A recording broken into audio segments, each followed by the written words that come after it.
The crowd gathered quickly. Dust flew up as the villagers whispered among themselves, their eyes wide with disbelief. Kofi, a young farmer, stood at the center of the crowd, trembling with excitement. In his hands, he held a small, glittering pot, pure gold. Moments before, he had been digging near the river, his usual daily routine of planting cassava. But his hoe had struck something hard, and there it was. Hidden beneath the soil for who knows how long, the golden pot gleamed in the midday sun. His heart raced as he held it up high, and the whispers turned into murmurs of awe. Everyone knew what the pot meant. It was no ordinary treasure. The village elder, an old man with a wrinkled face and wise eyes, pushed his way through the crowd. He looked at the pot, then at Kofi.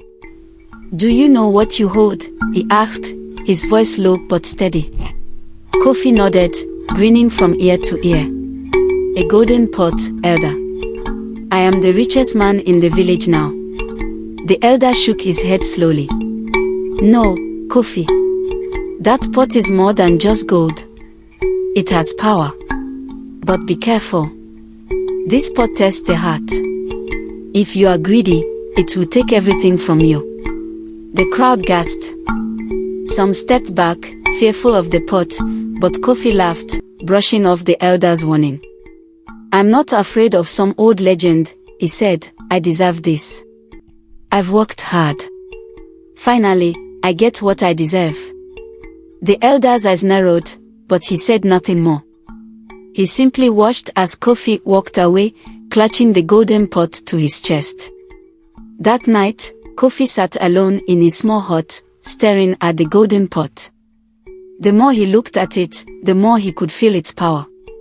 His hands itched to open it, but something inside him hesitated. The elder's words echoed in his mind. "It tests the heart.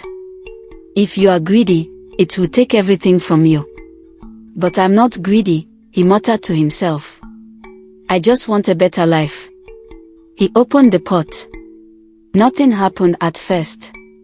But then, a strange light filled the room, and inside the pot, Kofi saw something that made his heart stop, a pile of coins, glistening like the sun.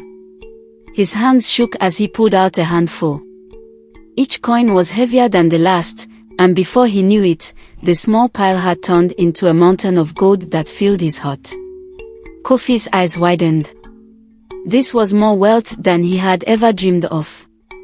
He could build the biggest house in the village, buy the finest clothes, and marry the most beautiful woman. His chest swelled with pride. He could already see the villagers bowing to him, calling him Kofi the Great. But as he stood there, admiring the gold, he noticed something strange. His hands, no, his arms, were shaking uncontrollably. A sudden chill ran down his spine. He tried to step back, but his feet wouldn't move. It was as if the gold had rooted him in place. Panic surged through him. The gold was growing. Not just the pile, it was spreading, creeping across the floor like a living thing. It climbed up the walls, covering everything in its path. Kofi's heart pounded in his chest as he realized what was happening.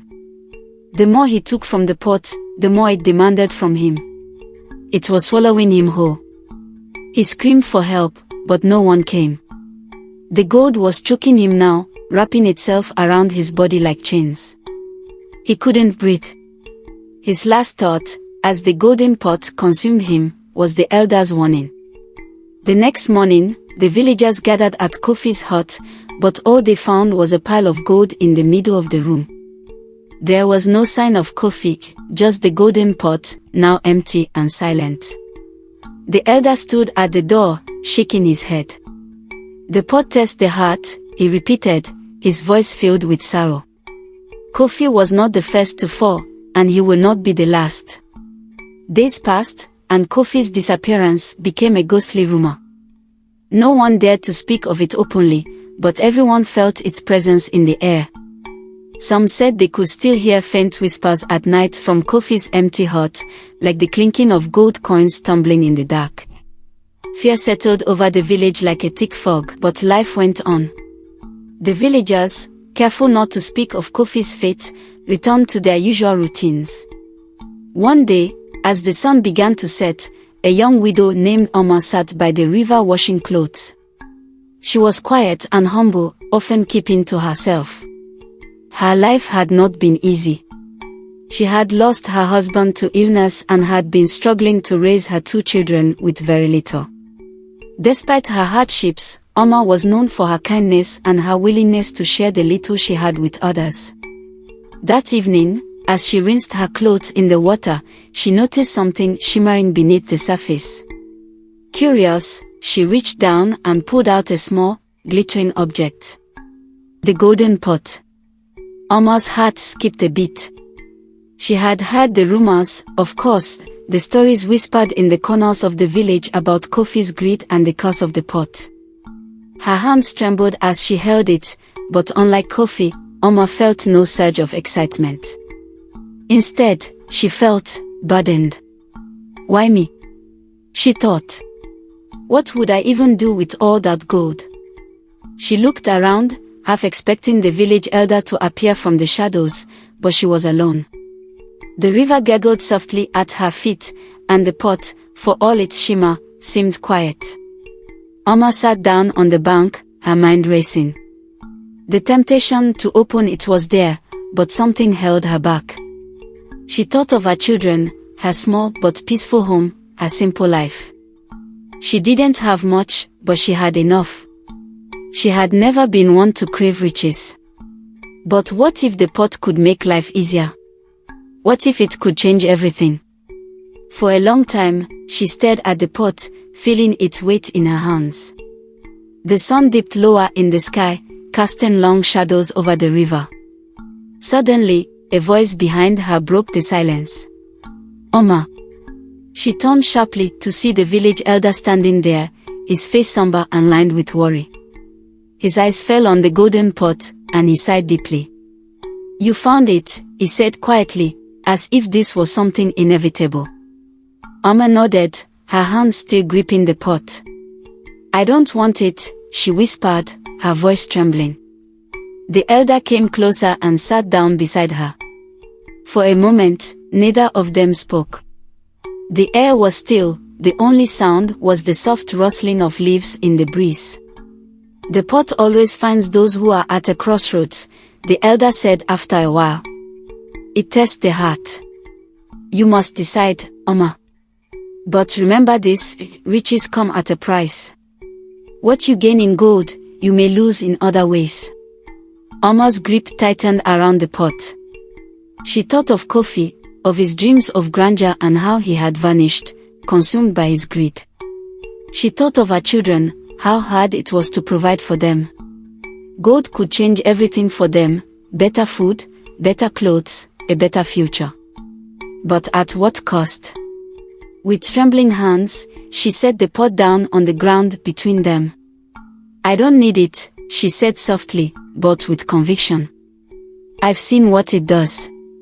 The elder smiled faintly, a look of relief in his eyes. You are wise, Oma. This is why the pot chose you. It tests not just those who seek it but also those who have the strength to refuse. Oma stood up, her legs shaky but her heart steady. The golden pot lay at her feet, still gleaming in the fading light, but now it seemed less threatening. Less important. She looked at the elder and nodded. I'll leave it here, she said. Let it stay buried. The elder watched her for a moment, then reached down and gently lifted the pot. I'll take care of it, he said. But remember, Oma, this is a lesson for all of us. Humility is a shield. Those who seek too much lose sight of what they already have. As the elder walked away with the pot, Oma felt an immense weight lift off her shoulders. The golden temptation had passed, and she had chosen wisely. She turned and walked back to her humble home, where her children waited for her. She didn't need gold. She had love, she had peace, and that was worth more than any treasure. The village never saw the golden pot again. Some whispered that the elder had hidden it deep in the forest, where no one could find it. Others believed it had disappeared forever, knowing that the village had learned its lesson. But there was always a lingering feeling that the pot would return one day, searching for the next soul to test. And so, the legend of the golden pot continued, a reminder to the villagers, and to anyone who heard the story, that true wealth is not in gold but in the heart. Humility, after all, is the greatest treasure of all. What's your thought on the village elder, Kofi and Alma? Kindly share in the comment section.